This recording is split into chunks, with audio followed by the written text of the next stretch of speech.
Big TV భక్తి సమాచారం WhatsApp ఛానల్లో జాయిన్ అవ్వండి. అన్ని విశేషాలు ఎప్పటికప్పుడు తెలుసుకోండి. బిగ్ టీవీ ప్రేక్షకులకు నమస్కారం. ముందుగా ప్రేక్షకులందరికీ కార్తీక పౌర్ణమి శుభాకాంక్షలు. నా కార్తీకం సమో మాసః అని అంటూ ఉంటారు. మనకున్న 12 మాసాలలో కార్తీక మాసానికి విశేషమైన ప్రాశస్త్యం ఉంది. అలాగే వేదాలతో సాటిలేనిది ఏదీ లేదు అని అంటారు. గంగతో సమానమైన తీర్థం లేదు అని చెప్తూ ఉంటారు. దానికి తగ్గట్టుగానే కార్తీక మాసంలో ఏ చిన్న పుణ్యకార్యం చేసినా కూడా అధికమైన ఫలితం లభిస్తుంది అని చెప్తూ ఉంటారు. మరి ఆ సందర్భంలో కార్తీక పౌర్ణమిని ఏ విధంగా సద్వినియోగం చేసుకోవాలి, ఎటువంటి విధి విధానాలను ఆచరించాలి, మరి అందులో ఉన్న ఆంతర్యం ఏంటి, ఈ విషయాలన్నీ కూడా సవివరంగా సుశాస్త్రీయంగా తెలియజేయడానికి ప్రముఖులు మనతో పాటు ఉన్నారు. ఎన్నో సంవత్సరాలుగా అధ్యయనం చేయటమే కాకుండా శ్రీ విద్య ఉపాసకులుగా అమ్మవారి అనుగ్రహాన్ని పరిపూర్ణంగా పొంది పలు దేవతా దర్శనాలు పొందటమే కాకుండా తాను తెలుసుకున్న విద్యని నలుగురికి అందించే క్రమంలో విశేషంగా కృషి చేస్తున్నారు. జ్ఞాన సరస్వతి పీఠం వరంగల్ వ్యవస్థాపకులు, పీఠాధిపతులు, అలాగే మీ అందరికీ బాగా సుపరిచితులైన శ్రీపాద పవన్ కుమార్ గారు.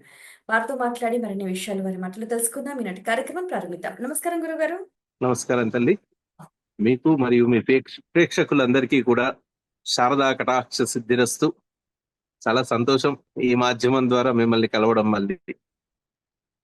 ఓకే గురుగారు, కార్తీక పౌర్ణమి విశిష్టత మనకు ప్రతి మాసంలో కూడా పౌర్ణమి వస్తుంది. మరి కార్తీక మాసంలో వచ్చే పౌర్ణానికి ఎందుకంత ప్రాధాన్యత? సదాశివ సమారంభాం వ్యాస శంకర మధ్యమాం అస్మదాచార్య పర్యంతాం వందే గురు పరంపరాం. శ్రీ గురుభ్యో నమః. మనకు సహజంగా మన యొక్క వైదిక పరంపరలో, హిందూ సాంప్రదాయంలో జ్యోతిష్య శాస్త్రం అనేది కూడా చాలా విశేషమైనటువంటిది.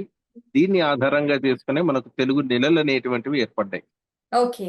పౌర్ణమి రోజు చంద్రుడు ఏ నక్షత్రంతో ఉంటే ఆ మాసానికి ఆ పేరే వచ్చింది. ఇప్పుడు చంద్రోదయం అనేటువంటిది అశ్విని నక్షత్రంలో జరిగితే అది ఆశ్వయుజ మాసం, కృతికా నక్షత్రంలో జరిగితే ఇది కార్తీక మాసం. కృతిక అనగానే మీకు ఒకటి తెలియాలి, కృతిక అనగానే దీనికి సుబ్రహ్మణ్య స్వామికి సంబంధం ఉన్నటువంటి నెల. అదేవిధంగా కార్తీక మాసంలో అందరూ కార్తీక దామోదరుణ్ణి పూజిస్తున్నారు, అదేవిధంగా శివారాధన కూడా చేస్తున్నారు.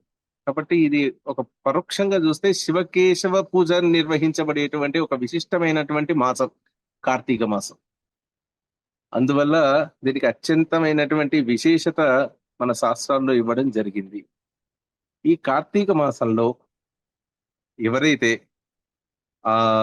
నియమంగా ఈ కార్తీక మాసం మొత్తం వ్రతాన్ని ఆచరిస్తూ, అంటే సూర్యోదయానికి పూర్వమే స్నానం ఆచరించి దీపారాధన చేసి భగవదారాధన చేస్తూ ఉంటారో దాన్ని కార్తీక వ్రతంగా చెప్పబడ్డాయి. దీంట్లో ఈ మాసంలో తినకూడని కూరగాయలు కూడా కొన్ని ఉన్నాయి. వాటిని వర్జించడం ద్వారా, ఉదాహరణ వంకాయ కానీ అట్లాంటివి నీటితో ఉన్నటువంటివి, వాటిని వర్జిస్తూ ఒక వ్రత విధానంగా ఆచరిస్తూ భగవదారాధన చేసేటువంటి వారికి ఇటు ఆరోగ్యము అటు భగవద్ అనుగ్రహము రెండు కూడా కరతలామలకమే.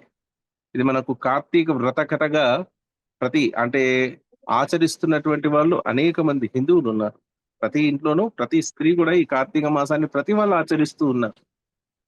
అత్యంత విశేషమైన మాసంలో, ఎందుకు ఇందాక మీరు అన్నారు, మాసాల్లో అద్భుతమైనటువంటి మాసం కార్తీక మాసం.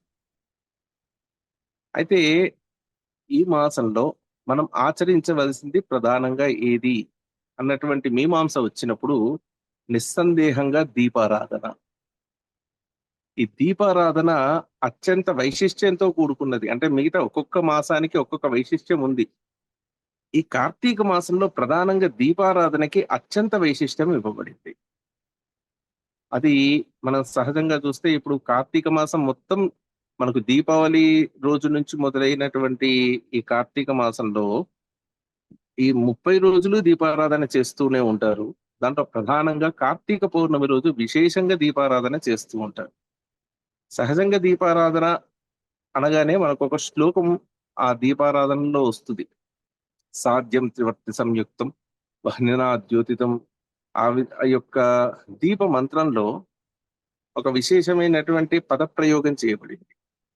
భక్త్యా దీపం ప్రయశ్చామి దేవాయ పరమాత్మనే రాహిమాం నరకాద్ ఘోరాత్ దివ్య జ్యోతిర్ నమోస్తుతే. అంటే ఈ జ్యోతిని వెలిగించడం చేత ఈశ్వర, ఈ జ్యోతి స్వరూపంలో ఉన్నటువంటి ఓ పరబ్రహ్మ తత్వమా, నాకు జ్ఞానాన్ని ప్రసాదిస్తూ నరకము వంటి మహా పాతకముల నుంచి నన్ను రక్షించండి అన్నటువంటిది ఆ ప్రార్థన. అయితే దాన్ని ఇంకా మనం విశదీకరించి చూస్తే, సహజంగా దీపం ఎప్పుడు వెలిగిస్తున్నాం? ఏ సమయంలో వెలిగిస్తున్నాం? కాంతి లేని సమయంలో వెలిగిస్తున్నాం, అంతే కదా? ఎప్పుడైతే చీకటి ఉందో, ఉదయం కూడా సూర్యుడు ఇంకా ఉదయించినటువంటి సమయంలోనే దీపారాధన చెయ్యాలి. అదేవిధంగా సాయంత్రం కూడా సూర్యుడు అస్తమించిన తర్వాత దీపారాధన చెయ్యాలి. అంటే ఈ దీపం అనేటువంటిది ఎప్పుడు వెలిగిస్తున్నాము అంటే కాంతి లేని సమయంలో వెలిగిస్తున్నాం. అంటే అంధకారం తొలగించడం కోసం వెలిగిస్తున్నాం, బాహ్యంగా చీకటిని తొలగించడానికి. అదేవిధంగా దీన్ని కొంచెం మీరు ఇంకా లోతుగా పరిశీలిస్తే మన లోపట ఉన్నటువంటి అంధకారాన్ని తొలగించడానికి. బాహ్యార్థం చీకటిని తొలగిస్తోంది, అదేవిధంగా అంతరార్థం ఏమిటి అంటే మన లోపల ఉండేటువంటి అజ్ఞానం అనేటువంటి తిమిరాన్ని తొలగిస్తోంది. కాబట్టి దీపారాధన అనేటువంటి దాని ద్వారా ఋషులు మనకు రెండు చెప్పారు: జీవితాన్ని కాంతిమయం చేసుకోండి, జ్ఞానమయము చేసుకోండి అన్నటువంటిది ఋషుల యొక్క ప్రస్తావన. అందువల్ల కార్తీక మాసం దీపారాధన చాలా శ్రేష్టమైంది. ఓకే. మనం గమనిస్తే కూడా ఈ దీపారాధనలో కూడా మనకు చాలా రకాలుగా ఒత్తులు 2 ఒత్తులు, 4 ఒత్తులు, 6 ఒత్తులు, 10 ఒత్తులు, అలాగే 365 ఒత్తులు కూడా వెలిగించటం అనేది ఒక ప్రశస్త్యంగా చెప్తూ ఉంటారు. అయితే సంవత్సరం మొత్తం కూడా దీపారాధన చేయకపోయినా కేవలం కార్తీక పౌర్ణమి రోజు మాత్రమే దీపారాధన చేస్తే సంవత్సరం మొత్తం దీపారాధన చేసిన ఫలితం కలుగుతుంది అని అంటారు. ఇందులో నిజమెంత? అంటే ఒకటి తల్లి, ఎప్పుడు కూడా మనం చేసేటువంటి పని, దాని యొక్క భావన, ఆ భావనను బట్టి మనకు ఆ ఫలితం వస్తుంది. యద్భావం తద్భవతి, అంతే కదా? ఆ భావన అనేటువంటిది ముఖ్యం. ఆ భావనకి శాస్త్రముతో కూడుకున్నటువంటి ప్రమాణం తోడైందనుకోండి, అది ఇంకా విశేషమైనటువంటి ఫలితాన్ని ఇస్తుంది. అదేవిధంగా మనకు శాస్త్రంలో ఈ వత్తుల సంఖ్య అనేటువంటిది భావాన్ని బట్టి ఏర్పడింది. ఇప్పుడు శ్రీ విద్యా సాంప్రదాయంలో మీరు ఒక జ్యోతిని వెలిగించడానికి లేదు, 2 జ్యోతులు వెలిగించాలి. ఫస్ట్ మొదటగా వెలిగించేది గురువుగా భావిస్తాం, ఎందుకంటే గురువు గారు ఎప్పుడు ప్రత్యక్షంగా సన్నిధిలో ఉండకపోవచ్చు. అందుకని ఫస్ట్ ఒక జ్యోతిని గురువుగా భావిస్తాం. ఆ గురువు గారి యొక్క వెలుతురులో భగవంతుని ఆరాధన చేయడానికి అమ్మవారిగా ఇంకొక జ్యోతిని వెలిగిస్తాం. 2 జ్యోతుల్ని వెలిగించి ఆరాధన మొదలు పెడతాం. ఈ అంటే ఇక్కడ భావన దీపారాధన నేను చేసిన చెప్పేది. తర్వాత కూడా మోహిని దీపం అని కూడా వెలిగిస్తారు కదండి ఇంకొకటి. అది అదేమిటి అంటే మన మళ్ళీ దేవత ఆవాహన కోసం జ్యోతిని, అంటే ప్రతి దగ్గర మనకు విగ్రహాలు ఉండవు కదమ్మా పూజ చేయడానికి. అదే ఉమ్. విధంగా ఒక్కొక్కసారి శ్రీచక్రాన్ని కూడా మనం ప్రతి చోట మనం వెళ్ళే దగ్గరికి తీసుకువెళ్ళలేము. అందువల్ల దేవతల్ని అగ్నిలో కూడా ఆవాహన చేయొచ్చు. పంచభూతాల్లో దేనిలో అయినా భగవంతుని ఆవాహన చేయడానికి అవకాశం ఉంది. జలంలోనూ ఆవాహన చేయవచ్చు, పృథివీలోను, అంటే మనం శిలల్లో ఆవాహన చేస్తున్నాం పృథివీ, అగ్నిలో, జలంలో, వరుణుడు కలశంలో జలంలోకి ఆవాహన చేస్తున్నాం, అగ్నిలో హోమంలో అగ్నిలోకి ఆవాహన చేస్తున్నాం. ఆ విధంగా పంచభూతాల్లో భగవంతుని ఆవాహన చేసి చేసేటువంటి ఆరాధన మన హైందవ మతంలోనే ఉంది. It's completely scientific. ఉహుం. పంచభూతాత్మకమైనటువంటి మనం, పంచభూతాత్మకమైనటువంటి ఈ ప్రపంచంలో పంచభూతాల మాధ్యమంగానే భగవంతుని ఆరాధన చేస్తున్నాం. చూడండి మన ఋషులు ఎంత ద్రష్టత, అంటే వారి దర్శనం ఎంత గొప్పదో. కాబట్టి ఇక్కడ వత్తుల సంఖ్య అనేటువంటిది కూడా భావాన్ని బట్టి ఏర్పడుతుంది. ఒకటే వత్తి వేయకూడదా అంటే ఏకమేవా ద్వితీయం, భగవంతుడు ఒక్కడే, పరమాత్మ ఒకటే అనేటువంటి భావంతో ఒకటే వత్తి వేసి వెలిగించేటువంటి అవకాశం ఉన్నటువంటివి ఉన్నాయి. అదేవిధంగా ఆత్మ పరమాత్మ స్వరూపంలో 2 వత్తులు వేసి వెలిగించే వాళ్ళు ఉన్నారు. త్రిగుణాత్మకంగా సత్వ రజో తమో గుణాలకు ప్రతీకగా 3 వత్తులు వేసి వెలిగించే వాళ్ళు ఉన్నారు. పంచభూతాత్మకమైనటువంటి 5 వత్తులు వేసి వెలిగించేటువంటి వాళ్ళు ఉన్నారు. కాబట్టి ఇక్కడ వత్తుల సంఖ్య అనేటువంటిది వారి యొక్క ఆలోచన, వారి యొక్క భావము, వారి యొక్క స్థితి. కొన్ని సందర్భాల్లో తాంత్రికమైనటువంటి విషయాల్లో కూడా ఈ నవగ్రహాలకు సంబంధించినటువంటి ఇబ్బందులు పోగొట్టుకునేటువంటి క్రమంలో వాటికి సంబంధించిన వర్ణాలతో కూడినటువంటి వత్తులు కూడా వేసి ఆ అవును. సంఖ్యతో అవును. జ్యోతులు వెలిగించే విధానం ఉంది. అవును. కొన్ని చోట్ల లక్ష్మీ నలుపు. అనుగ్రహానికి ఆ! లక్ష్మీ అనుగ్రహానికి తామర ఒత్తులతో జ్యోతిని వెలిగించడే అలవాటు కూడా ఇప్పుడు చాలా మంది చేస్తున్నటువంటిదే.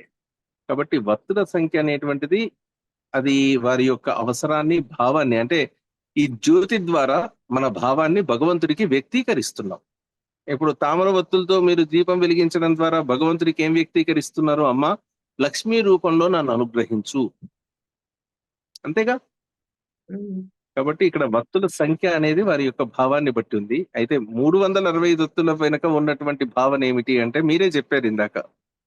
365 రోజులు ఏ కారణాల వల్ల నిత్య పూజ చేయలేక, లేదా హాస్టళ్లలో ఉండి, లేకపోతే వేరే కారణాల వల్ల ఇంటికి దూరంగా ఉన్నవారు, పూజ చేయలేకపోయిన వారు, వీరందరూ కూడా ఆ దోషాన్ని తొలగించుకోవడం కొరకు, ఆ భావాన్ని, ఆ బాధను, అయ్యో నేను నిత్యం దీపారాధన చేయలేకపోతున్నాననేటువంటి బాధను తొలగించుకోవడం కొరకు ఋషులు మనకి ఏర్పాటు చేసినటువంటి ఒక విధానం. 365ల సంఖ్య ఏదైతే ఉందో ఇది కాలాన్ని, ఒక సంవత్సర కాలాన్ని చూపిస్తోంది. అయితే ఇది ప్రతి ఒక్కరూ చేయవలసింది. ఒక కుటుంబంగా చేసినప్పుడు యజమాని చేయవలసింది.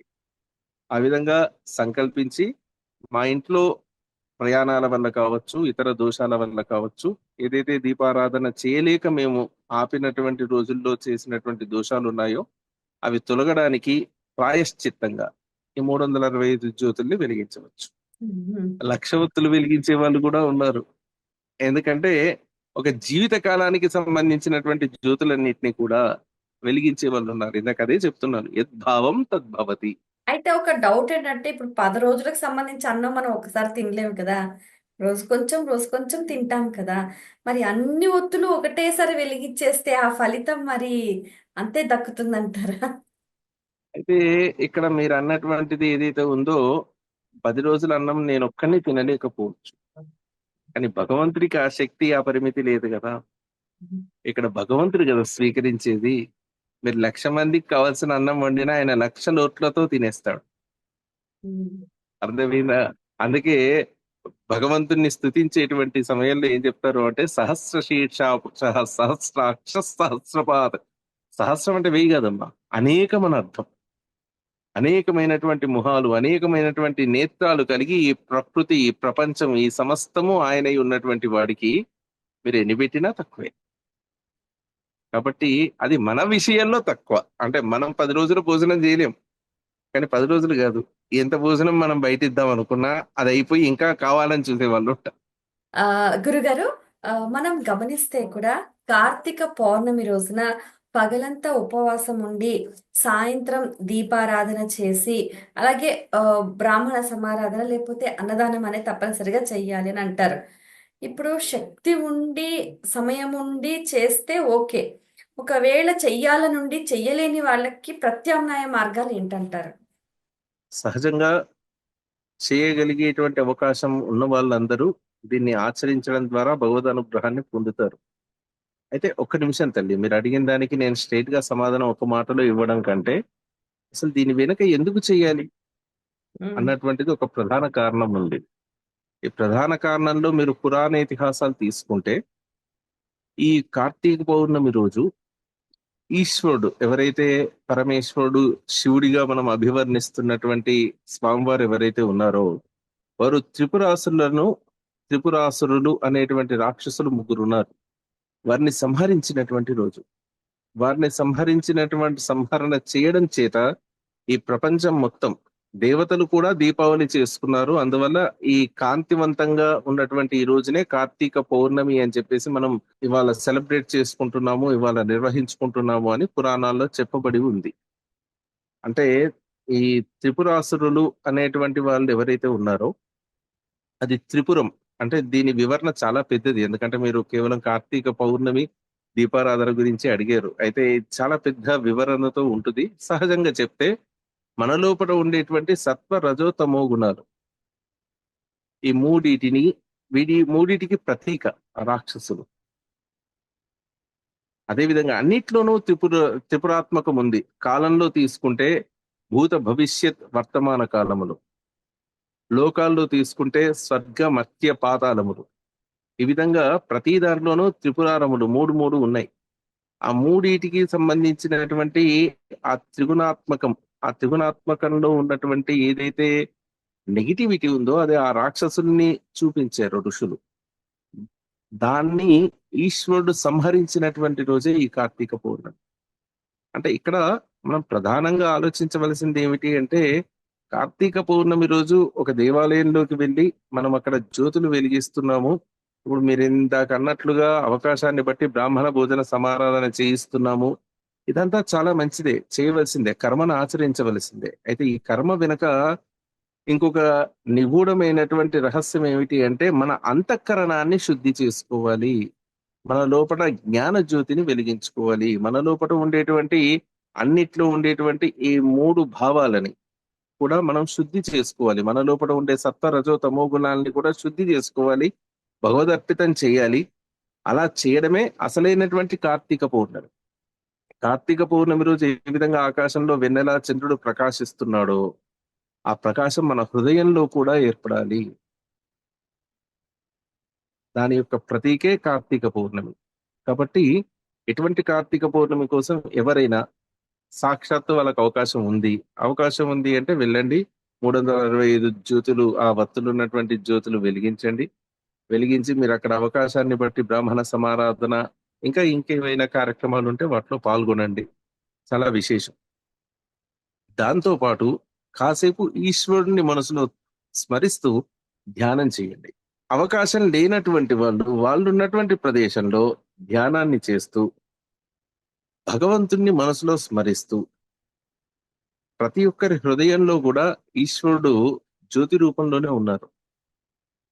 కాబట్టి ఆ ధ్యాన స్థితిలో తన లోపట ఉన్నటువంటి జ్యోతిని దర్శించేటువంటి ప్రయత్నం, ఎవరైతే అందుబాటులో లేరనుకుంటున్నారో, విదేశాల్లో ఉండవచ్చు లేదా ఇంకేదో ప్రదేశంలో ఉండవచ్చు, అసలు దీపారాధన చేయడానికి తగిన సామాగ్రి కూడా లేకపోవచ్చు, అటువంటి వ్యక్తి తను ఉన్నటువంటి ప్రదేశంలో కాసేపు ధ్యాన స్థితిలో ఉండి తన లోపట ఉన్నటువంటి చైతన్యాన్ని జ్యోతిగా భావిస్తూ, తననే దీపపు చెమ్మ, ఈ శరీరం దీపపు చెమ్మ, దీంట్లో ఉన్నటువంటి చైతన్యం జ్యోతి, ఆ విధమైనటువంటి స్థితిలో ధ్యాన సమాధిలో ఉండి ఎవరైతే ఈశ్వర ముకులై ఈశ్వరుడిపై మనస్సు పెట్టుకొని ధ్యాన స్థితిలో ఉంటారో వారికి కూడా తప్పనిసరిగా దీపాన్ని ఇంకా విశేషమైన ఫలితమే వస్తుంది. ఇంకా దాని గురించి మనం చెప్పడానికి అవకాశం లేదు. అది కాబట్టి ఆ ప్రయత్నం చేయవచ్చు. అవకాశం ఉన్నవాళ్ళు ప్రత్యక్షంగా పాల్గొనవచ్చు. ఈ మధ్య కొంతమంది దేవాలయాల్లో కూడా అవకాశం కల్పిస్తున్నారు, వారు రాకపోయినా వారి పేరు మీద దీపారాధన చేయడం అట్లాంటివి. అయితే ఇవన్నీ ఒక ఎత్తు. ఇందాక నేను చెప్పినట్లుగా మన శరీరాన్నే దీపంగా, మన లోపటి చైతన్యాన్ని జ్యోతిగా భావిస్తూ దీన్ని ఈశ్వరమయం చేస్తూ ఈశ్వరులో నిమగ్నమైనటువంటి భక్తులు ఉన్నారు చూసారా, వారు తరించినటువంటి వారు. అసలైనటువంటి దీపారాధన అది. అటువైపు వెళ్ళడానికి ఇది ప్రయత్నం. ఏ విధంగా చిన్నపిల్లలు పలక తీసుకుంటారు, పలక మీద టీచర్ ఆ అని రాసిస్తారు. ఈ ఆని ఎంతసేపు దిద్దాలి ఆ పిల్లవాడు చెప్పండి? వచ్చేంత వరకు. ఎన్ని రోజులు దిద్దాలి? వచ్చేంత వరకు. నెక్స్ట్ వచ్చిన తర్వాత కూడా దిద్దాలా? లేదు. ఎప్పుడు అవసరం వస్తే అప్పుడు వినియోగించుకోవాలి, అంతే కదా. అలాగే కర్మ అనేటువంటిది కూడా అంతే. మనకు అవకాశం ఉన్నంతసేపు కర్మను ఆచరిస్తూ ఉండాలి. అవకాశం లేనప్పుడు లేదా కర్మ సిద్ధి పొందినప్పుడు మనం జ్ఞాన యోగంలోకి మారాలి. ఆ జ్ఞాన యోగం ఏమిటి అంటే, మీకు అవకాశం లేదు అయినప్పటికీ మీరు కూర్చొని కళ్ళు మూసుకొని ఆ యొక్క అభిషేకం చేసినటువంటి విధానాన్ని కావచ్చు, దీపారాధన చేసినటువంటి విధానాన్ని కావచ్చు, మన చైతన్యాన్నే జ్యోతిగా దర్శించడం కావచ్చు, చేసి ఈశ్వరారాధన చేయవచ్చు. బాగుంది.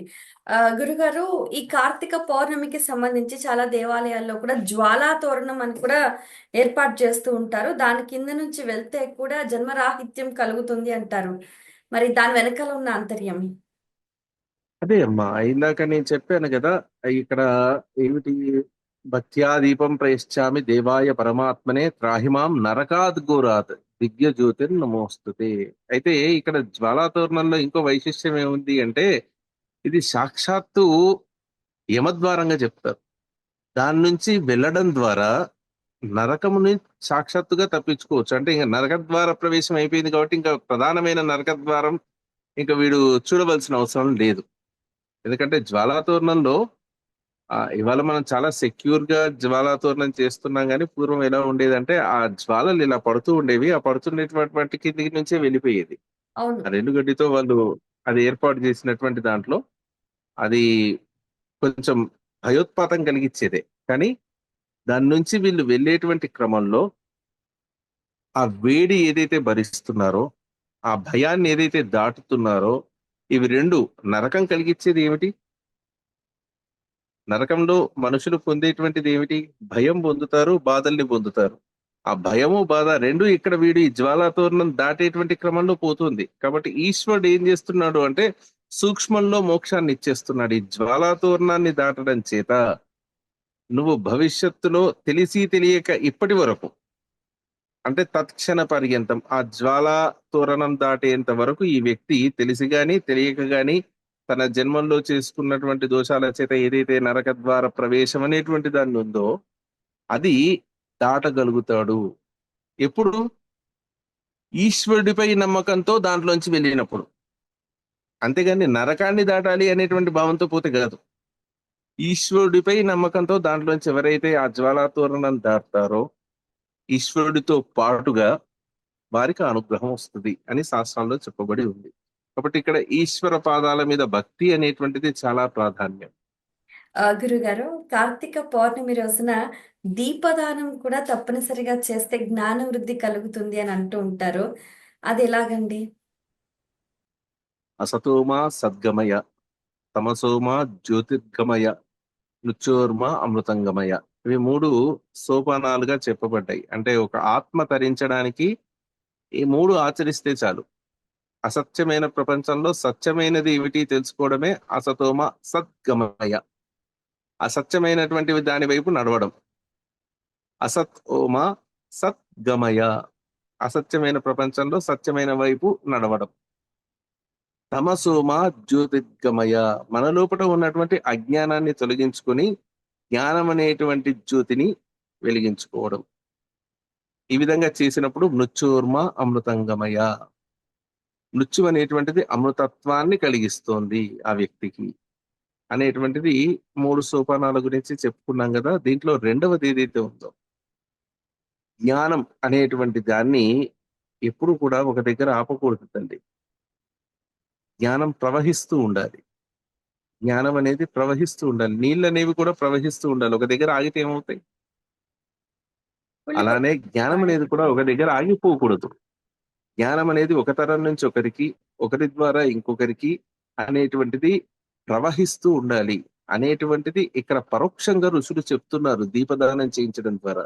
ఇందాక నేను చెప్పాను కదా, జ్యోతి అనేటువంటిది మన లోపల ఉండే చైతన్యానికి, ప్రకాశం అనేటువంటిది జ్ఞానానికి ప్రతీక.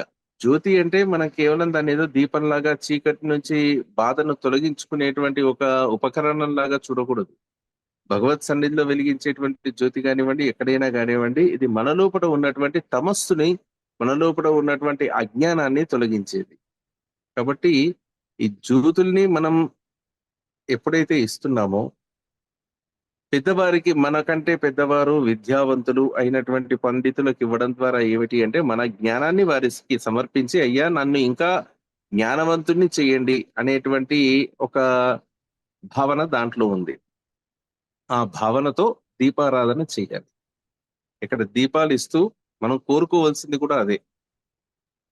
ఇది సరైనటువంటి ముక్తిని, సరైనటువంటి ఒక జ్ఞాన మార్గాన్ని భక్తులకు చూపిస్తుంది. అంతేగాని కేవలం దీపాలు ఇచ్చేసాను కాబట్టి నాకేదో వచ్చేస్తుంది అని అనుకోకూడదు. ఆ దీపాలు ఇవ్వడం చేత మీలో కలిగే మార్పు ఏమిటి అది ఆలోచించుకోవాలి.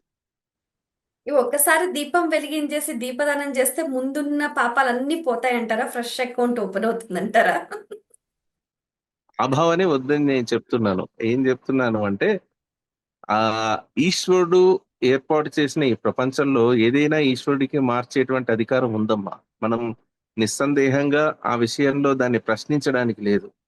అయితే మనం చేసేటువంటి కర్మలు ప్రతిదీ కూడా జ్ఞానవంతములై ఉండాలి. అర్థమైంది కదా.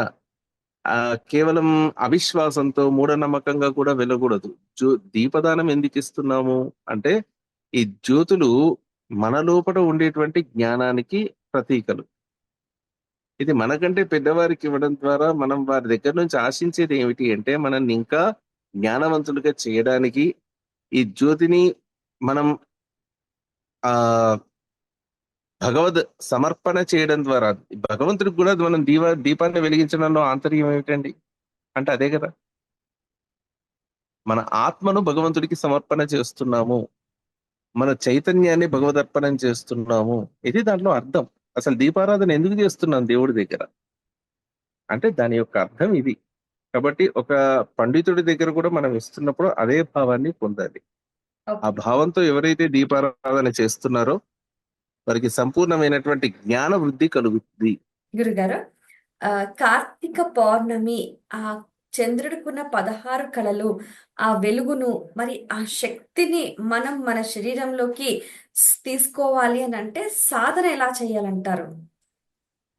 చంద్రశక్తిని, ఆ కార్తీక పౌర్ణమి శక్తిని మనం తీసుకుంటే రోగనిరోధక శక్తి కూడా పెరుగుతుందంటారు. నిజమేనా? అవును, అవునవును, అవును, ఖచ్చితంగా. ఇప్పుడు మనకు సహజంగా ఈ కార్తీక మాసంలో నదీ స్నానం విశేషంగా చెప్పబడింది. నదీ స్నానం చేయలేనటువంటి వారు తటాక స్నానాన్ని గాని లేదా బావుల యందు గాని లేదా వాళ్ళకున్న అవకాశాన్ని బట్టి గాని స్నానం చేయవచ్చు.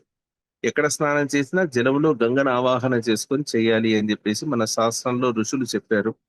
ఆ విధంగా నదీ స్నానం అనేటువంటిది మొదట స్నానం అనేటువంటి దాని ద్వారా మనం పవిత్రతను బాహ్యంగా పొందుతున్నాము. రెండవది ఈ నీటికి చంద్రుడికి విశేషమైనటువంటి అవినాభావ సంబంధం ఉంది. మీరు గమనిస్తే సముద్రంలో కూడా ఆటుపోట్లు అనేటువంటివి పౌర్ణమి అమావాస్యల్ని బట్టి ఏర్పడుతూ ఉన్నాయి. అవును. నీటికి శక్తిని అంటే గ్రహణం తర్వాత కూడా స్నానం చెప్తారు. ఎందుకంటే వాతావరణంలో ఉండేటువంటి ధనాత్మక రుణాత్మక శక్తులు ఏవైతే ఉన్నాయో ఆ శక్తిని గ్రహించేటువంటివి జలాశయాలు ప్రధానంగా. నీటి వనరులన్నీ ఆ శక్తిని గ్రహిస్తూ ఉంటాయి. కాబట్టి పౌర్ణమి, కార్తీక పౌర్ణమి యొక్క శక్తిని మీరు ఫస్ట్ పరిపూర్ణంగా పొందాలి అంటే ఆ చంద్రుడి యొక్క 16 కళల శక్తిని పొందాలి అంటే చంద్రోదయమైనటువంటి తరువాత మీరు నదీ స్నానం చేయడం ద్వారా ఫస్ట్ ఆ ఫలితాన్ని పొందుతారు. నది అంటే అది ఎక్కడెక్కడి నుంచో ప్రవహిస్తూ వస్తూ ఉంటుంది. దాంట్లో ఔషధీ గుణాలు అనేకం ఉంటాయి. అదే విధంగా ఆ చంద్రుడి యొక్క ఆ శక్తి కూడా దాంట్లో ఎక్కువగా వస్తుంది గతి శక్తి చేత. అందువల్ల నదీ స్నానానికి ప్రధానంగా ఎక్కువగా ఫస్ట్ ప్రియారిటీ. తర్వాత మిగతా తటాకాది జలాశయాల్లో స్నానం చేయవచ్చు. మొదట స్నానం చేయడం ఒకటి. రెండవది చంద్రకిరణాలు మన మీద పడేటట్లుగా ఉండడం. అందుకే దీపారాధన కోసం మనం దేవాలయాలకు వెళ్తున్నాం. ఆ బహిరంగ ప్రదేశాల్లో ఓపెన్ గా ఉండేటువంటి ప్రదేశాల్లో దీపారాధన చేస్తున్నప్పటికీ పరోక్షంగా మన మీద చంద్రకిరణాలు పడుతూ ఉన్నాయి. ప్రత్యక్షంగా సాధన చేయాలనుకున్నటువంటి వాళ్ళు నేను ఇందాక చెప్పినట్లుగా నదీ తీర ప్రదేశాల్లో ఉండేటువంటి దేవాలయాలకు వెళ్ళి అక్కడ ఈశ్వరుణ్ణి స్మరించాక ఈ చంద్రోదయం అయిన తర్వాత నదీ స్నానం చేసి కొంచెం వాళ్ళ జాగ్రత్తను వాళ్ళు చూసుకోవాలి. జలాలకు దగ్గరగా ఉండి సాధన చేయడం ద్వారా ఆ చంద్రకిరణాలు నేరుగా వారి మీద పడేటట్లుగా కూర్చొని గురుప్రదేశమైనటువంటి మంత్ర సాధన చేయడం ద్వారా లేదా ఈశ్వర నామస్మరణ చేయడం ద్వారా ఆ చంద్రుడిలో ఉండేటువంటి అమృతత్వ శక్తిని మీరు ఎక్కువగా పొందడానికి అవకాశం ఉంది. ఖచ్చితంగా చంద్రుడి నుంచి వచ్చేటువంటి అమృతత్వ శక్తి పేరులోనే ఉంది, అమృతత్వాయ నమః. ఆ అమృతత్వం మన లోపల ఉండేటువంటి ఎటువంటి అనారోగ్యాలనైనా ఎదుర్కొనే శక్తిని ఖచ్చితంగా అది ఇస్తుంది. అదే రోగనిరోధక శక్తి. కాబట్టి మన ఋషులు మనకు చెప్పినటువంటి ప్రతి పనిలో అంతర్లీనంగా వైజ్ఞానికత అనేటువంటిది దాంట్లో ఉంది. చూడండి, పెద్ద పెద్ద క్షేత్రాలన్నీ నదీ తీరాల్లోనే ఉన్నాయి. శైవ క్షేత్రాలన్నీ కూడా నదీ తీరాల్లోనే ఉన్నాయి. ఇప్పుడు మరి ఈ కాళేశ్వరం దీపాలు కూడా తీసుకోండి, ఏదైనా. నీళ్ళల్లో వదలాలి అని అంటారా? తప్పనిసరిగా వదలాలంటారా? అంటే దాని యొక్క పరోక్షమైనటువంటి భావన ఏమిటి అంటే మీరు అక్కడికి వెళ్ళండి అని. ఓ ప్రత్యక్షంగా మీరు కర్మను మాత్రమే చూసుకుంటే ఈ జ్యోతిని దాంట్లో వదులుతున్నారు. ఈ జ్యోతిని దర్శించినటువంటి ప్రతి జీవి కూడా ఉత్తమ గతిని పొందుతోంది. ప్రతి జీవి కూడా, ఎందుకంటే మనుష్యుడు మాత్రమే కర్మను చేయగలిగినటువంటి అవకాశం ఉన్నటువంటి ఏకైక జీవి. మిగతా జంతువులన్నీ పాపం కర్మ అనుభవిస్తున్నటువంటి వాటికి కర్మను చేసేటువంటి అధికారం లేదు. ఆ స్థితి నుంచి దాటేటువంటి అవకాశము, విముక్తి పొందడానికి కావాల్సిన అవకాశము దానికి లేదు. అది ఎలా పొందుద్ది అంటే, ఇదిగోండి ఇలా మనం సార్వత్రికంగా చేసేటువంటి ఎప్పుడైతే ప్రక్రియలు ఉన్నాయో, ఈ కార్తీక పౌర్ణమి రోజు వెలిగించినటువంటి జ్యోతిని దర్శించడం చేత, దాంట్లో భగవంతుణ్ణి ఆవాహన చేసి పూజించడం చేత, కార్తీక దామోదరుణ్ణి కావచ్చు లేదా త్రయంబకుణ్ణి కావచ్చు, ఆ జ్యోతిలో ఆవాహన చేసి పూజించడం ద్వారా ఆ వ్యక్తి తరించడమే కాక ఆ చుట్టూతో ఉన్నటువంటి పశుపక్ష్యాదులు నిర్జీవములు కూడా తరిస్తున్నాయి అని శాస్త్రోక్తి. ఓ ఇది భౌతికమైనటువంటి ఒక కర్మ. ఆ విధంగా మీరు జ్యోతిని వెలిగించారు, దాన్ని నదిలో వదిలేరు, కాబట్టి ఆ జ్యోతిని దర్శించిన వారందరూ తరిస్తున్నారు అన్నటువంటిది ఒక భావన. అంతర్లీనంగా మీరు నది స్నానం చేస్తున్నారు, జలాలకు దగ్గరగా ఉన్నారు, చంద్రుడి యొక్క కిరణాల్లో తడుస్తున్నారు. తద్వారా మీ లోపల చంద్రుడి యొక్క ప్రసరణ శక్తి పెరిగి మీ యొక్క మనస్సు, మానసికమైనటువంటి ఉద్వేగాలు, ఎందుకంటే చంద్రుడు మనస్సుని నియంత్రించేటువంటి గ్రహం కాబట్టి ఈ యొక్క వ్యక్తుల యొక్క మనస్సులో ఉండేటువంటి ఉద్వేగాలు అనేటువంటివి ఒక నియంత్రణలోకి వస్తాయి. అదేవిధంగా ఆరోగ్యం అనేటువంటిది కూడా పొందుతారు అన్నటువంటిది దాంట్లో ఉండే రహస్యం. ఋషులు ప్రతి దాంట్లోనూ ఈ రెండింటిని చూపించారు. కాబట్టి ఈ రకంగా నదీ తీర ప్రదేశాల్లో సాధన చేయవచ్చు. ఈ కార్తీక పౌర్ణమి సందర్భంగా చాలా మంది కూడా వ్రతాలు అనేవి కూడా విశేషంగా చేస్తూ ఉంటారు. మరి ఆ రోజు చేసే వ్రతం ఏ రోజు చేసినా ఉత్తమ ఫలితాలు ఇస్తుంది. కానీ కార్తీక పౌర్ణమి రోజున చేసే వ్రతాలు, సత్యనారాయణ స్వామి వ్రతం కానివ్వండి, సహజంగా ఈ నిత్యదత్త వ్రతం కార్తీక కానివ్వండి. మాసంలో అమ్మా, ఉమ్, కార్తీక మాసంలో ఫస్ట్ మొదట్లోనే మనకు ఒక కేదారేశ్వర స్వామి వ్రతం అవును అని చెప్పేసి వస్తుంది. ఈ అవును కేదారేశ్వర స్వామి వ్రతం దాదాపు అందరూ దీపావళి రోజే నోమేసుకుంటారు. అయితే కొన్ని కారణాంతరాల వల్ల పడనటువంటి వారు ఎవరైతే ఉన్నారో వారు ఈ పౌర్ణమి రోజు ఆ కేదారేశ్వర స్వామి వ్రతాన్ని చేసుకోవచ్చు. ఇది ఓహో. విశేషమైనటువంటి ఫలితాన్ని ఇస్తుంది. అదే ఉమ్. విధంగా కార్తీక దామోదరుడిగా మన నారాయణుని కూడా పూజిస్తున్నాం. శివకేశవ ఇద్దరిని పూజించేటువంటి విశేషమైనటువంటి మాసం కాబట్టి సత్యనారాయణ స్వామి వ్రతం కూడా విశేషమైనటువంటి ఫలితాన్ని ఇస్తోంది. కాబట్టి ఇది ఈ రెండు వ్రతాలు కూడా ఆచరించడం కొన్ని సందర్భాల్లో, అంటే కొంతమందిలో శివకేశవ ఆరాధనగా సత్యనారాయణ స్వామి వ్రతాన్ని ఇటు కేదార వ్రతాన్ని కలిపి చేసుకునేటువంటి ఆచారం కూడా ఉంది. ఎందుకంటే శివ హృదయం విష్ణు, విష్ణు హృదయం శివ, ఇద్దరు ఒకటే. ఆ భావన ఈ నెల ఇస్తోంది అందరికీ. ఓకే. ఈ కార్తీక పౌర్ణమి రోజున ముఖ్యంగా ఏంటంటే ఆత్మజ్యోతి వెలగాలి అని మీరు చెప్పారు. మరి దానికి అవును. తగ్గట్టుగా ఎటువంటి సాధన చెయ్యాలంటారు?